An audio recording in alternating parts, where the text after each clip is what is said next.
Right, let's turn to this now. In a media briefing for higher education's state of readiness, the Minister, Dr. Nzimande, warned students not to register for courses that are not in high demand, as this will lead to high chances of unemployment. For more on this conversation, we're joined now by the South African Union of Students spokesperson, Asive Dlanjwa, as well as Professor Metcalfe of the University of Johannesburg. Good evening to you, and thank you very much for your time and for joining us tonight here on In Focus. Let me go back a little bit to that statement and try and quote exactly what he said. That was cut out, and I'm sure maybe there's a broader context. But he says, too many students are rushing to programs that we are not short of in the country, that are oversubscribed, that is just breeding unemployment. And we are still, let me tell you, going to spend a good percentage of the NSFAS money to support students who are not going to get jobs at the end of the day because they are in areas that are not in high demand. And then he ends by saying, so students need to look at this list. And by this list, I suppose he's referring to the critical skills list that students need to look at. Now, it is, of course, a known fact that today there are more students getting access to higher education, unlike it was in previous years. Maybe let's start here, Professor Metcalfe. Does the democratization of studies imply a saturation of graduates? Well, we as a country still do not have, either in reality or our targets into the future, comparable levels of participation in post-school education and training with many other countries in the world that share some features with South Africa. So we are under-enrolling into post-school education and training, and that is important because we are living in a world with a competitive economy, and we need people with the skills, the understanding, the adaptability, the confidence to be able to participate internationally. Yeah. Asive, studying in higher education institution, or at least studying after high school, to a large extent, of course, there are still some who are excluded for some reason or the other. It's no longer, though, seen as a privilege for a few. It's now becoming more of a commonplace. Does the democratization of studies necessarily mean we have now an excess of students, which, in a sense, is leading to the social crisis that we are seeing? In other words, let me put it this way. We have highly qualified people who generate an excess labor supply for positions that are not in demand. Okay, so sorry, Prof. I'll come back to you on that. Let me get Asive to weigh in. I think, first of all, I suppose greetings to your viewers and listeners, and also greeting to Professor Metcalfe. I think we're asking the wrong questions for the most part, especially for where we are right now as the country. The question of massification of education or entry into post-school education is an important one, but we need to characterize it, and we need to say what must be the character and the content of that massification. And this is why the minister would have bemoaned what he calls whatever unmarketable skills or whatever, which is also something that as a union we've spoken greatly about. So I think that there are few things that we probably have to look at. The first one we need to say, because getting people into post-schooling education is not an indicator of building a developmental stage or even of skilling people, because what are we skilling them in? Do these skills in which we're enrolling them in, do they speak to the demands of the economy? Do they speak to the demands of our socialization and where we want to see ourselves as a country? And the reality of the fact is that unfortunately in South Africa it does not do that. So I think we have been rightfully, but also maybe not rightfully, but justifiably, but we could do better. We have been focused in terms of broadening access, and sometimes at whatever cost, number one. And it's not really a problem of higher education alone. It's a problem of the whole entire education system, from basic education to higher education. The minister is making a misdiagnosis when he says students must choose better. You can't choose better when you've not been taught better. Choosing better is informed by being taught better. Meaning, I must have been taught mathematics. He has been decrying the lack of scarce skills, which we can all agree that as a country we are not doing well in terms of building the scarce skills base and capacity as a country. And that is not a problem of higher education. It's not a problem of colleges. It's not a problem of universities. It is a problem of the entire education system. The reality of the matter is that it is only a minority of learners that pass that come out with mathematics and science from basic education. It's a minority of the total number of students that actually come out of the system. And those that even come out with better marks are even a smaller minority.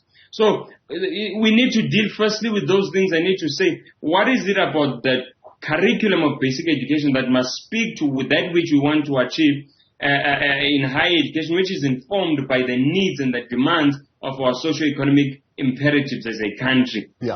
So I think that's the picture that we need to look at. Let's start there for now, and then we'll branch off from there. Professor Metcalfe, want to take a stab at it? Okay, so there's issues of labor absorption, and the skills list that the minister is talking about is developed very scientifically and carefully, looking at those subsectors of the economy in which there's growth. And of course, that growth doesn't always be associated with jobs, because you can have growth economically without a massive growth in jobs. So there are subsectors of our economy which are driving the economic growth, mostly in the services. It's transport, storage, communication, financial services, business services, construction, wholesale, retail. And then if you think about the emphasis even in this conversation on university education, we need to be looking at, if those are labor absorbing, what skills are needed, and what are the courses that are on offer, both within the TVET colleges and within universities. But I also want to caution, and I want to support my colleague, the student, I didn't catch the name, in this conversation. Asive, thank you. Thanks, Asive. Is that it isn't a one-to-one correspondence. And the nature of the economy is going to change. The nature of technology is going to change. And so what we need is an attitude towards learning, an ability to learn that is based on understanding, reading, applying, adapting, and working from a solid basis of conceptual ability to think and read and be critical and apply that to the emerging new areas that will happen as technology changes. And it may be let me be provocative, it may be more valuable to study philosophy and to learn how to think and to reason and to sift than it is to look for a narrow match between current areas of labor absorption and particular skills, which is not to say that those technical skills are not important. So going back to what you both have just said, then I want to ask this question. Asive, let me start with you. From a student point of view, do we have career fields in South Africa that are oversaturated? I'll tell you why. For example, some analysis says that we've got more people in particular career fields, so more people who are able to do that job, and in return, that means that job is no longer highly paid. So it lowers salaries because of oversaturation. Do we have such a phenomenon? Yes, Butchaba, we definitely do. There is definitely an oversubscription in many of the fields or the programs which we have. And how do you determine? How should we determine that oversaturation? One of the things that we can look at is the ability to be able to find work post-qualification. Because common sense would dictate that if there's a shortage of something, we should not necessarily, for the most part, all things being equal, we should not, those people should not become almost obsolete, or they should not be in their numbers unemployed or not able to find jobs, because the understanding is that the qualification of the profession is scarce, or rather it is in demand. So there's definitely, we can speak of your HR, we can speak of your business administration, we can speak of all of, and it's not that they are useless, they're not useless, but I think there's an oversaturation of them. I know countless degree holders in HR and business management, business administration, BA, that BA, you know what I'm saying? And the reality of the fact is that they're outside employment in their scores. And the other unfortunate part is that the majority of, in particular, some of these academic qualifications, the majority of them, there's not necessarily an established pathway, career pathway that one would assume upon qualification. So we invest in you. You do your BCom business management. We invest in you for 3 to 4 years, and there's not necessarily an established career path that one would do, as opposed to, for instance, your more professional qualifications, in particular, for instance, in Tibet colleges, etc., where if one is studying plumbing, they can become a plumber. One is studying electrical engineering, they can get into those fields. So, Asive, let me jump in there. For the sake of debate, so others are saying it's not that there is no established career path, but it's also not the fact that it's the wrong course. It could be the wrong course, but because of a lack of a comprehensive career guidance, one is unable to say, okay, now I've got this skill, I've got this attribute. Where could I possibly match the same skill within a particular career field? It doesn't mean that when we do HR, we are all going to be in the HR department. You could be using that skill in that same career field in a different way. Yes, no, Butabo. The reality of the matter is that I suppose it's a few graduates who were were ill-advised as to what they could do with their qualifications. The majority of them, the hundreds and the thousands of them in their scores, is that there is just no employment. Their skills are incongruent with the demands of the economy. And it's not that the economy does not require particular skills. The reality is that the skills in which we have given them just happen to be incongruent with that which we have taught them, or rather with the demands of the economy. So that argument can be put up, but for the majority of unemployed graduates, that argument would just fall flat on the floor. The reality is that which you have skilled them in is not necessarily congruent with the demands of the economy. It's as simple as that, really. Prof, let's reflect on the oversaturation in particular career fields and how we would navigate that space. Okay, so I'm going to say several things. Firstly, I think that the history of career pathing in terms of apartheid and the impacts on people's perceptions of what is valuable may be a factor in oversaturation, because many young South Africans do not come from communities in which there are people who have studied and are working in, for example, civil engineering or electrical infrastructure or engineering and design or information technology. And these are not necessarily aspirational courses. We don't know people doing these courses. And that's why we do need to expand our horizons beyond the notion of lawyer, accountant, and the established professions with which many people are more familiar. But the other points that I really want to make is that we are never going to get a one-to-one correspondence of skills to the labour market. Secondly, we don't have a labour-absorbing economy at the moment, and I think we all are deeply aware of that. And thirdly, we may be over-concentrating on the notion that a particular training gives you the skills which will be there for all time. Society changes, the economy changes, technology changes, and often what we need is for young people to be much more confident in their innovation, adaptability, use of existing skills, and applying them to new opportunities. So while we are there, then, does that mean, or maybe let me put it this way, how can universities help us? Because, or institutions of higher learning broadly help us. Maybe let's not just confine it to universities. Because one of the things that Asive said earlier is that we shouldn't measure the success of universities by how many graduates come out there.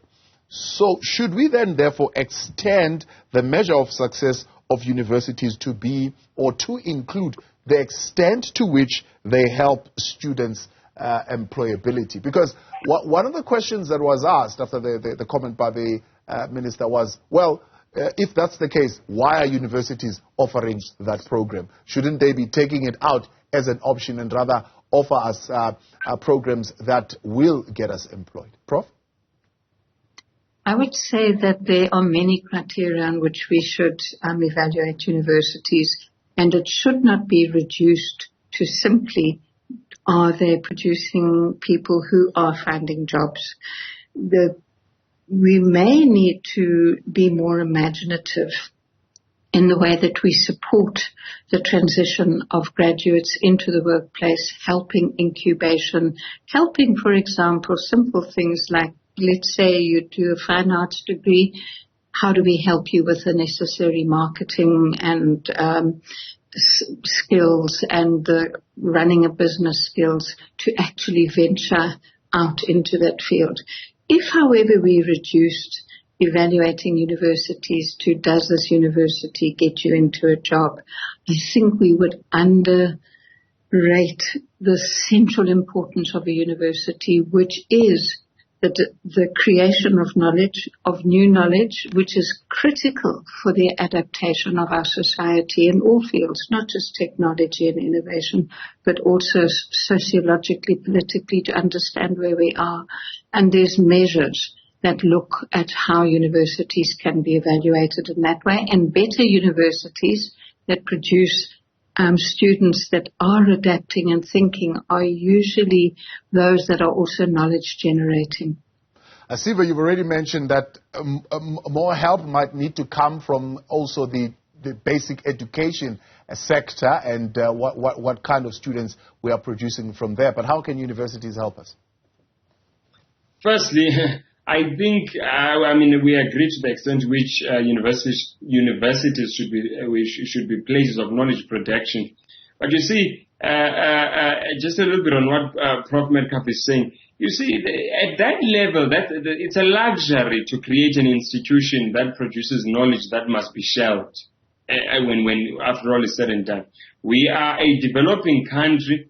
And we need to ensure that absolutely every contribution and every investment we make as a state leads towards the improvement and the change and a positive change in the livelihoods of our people.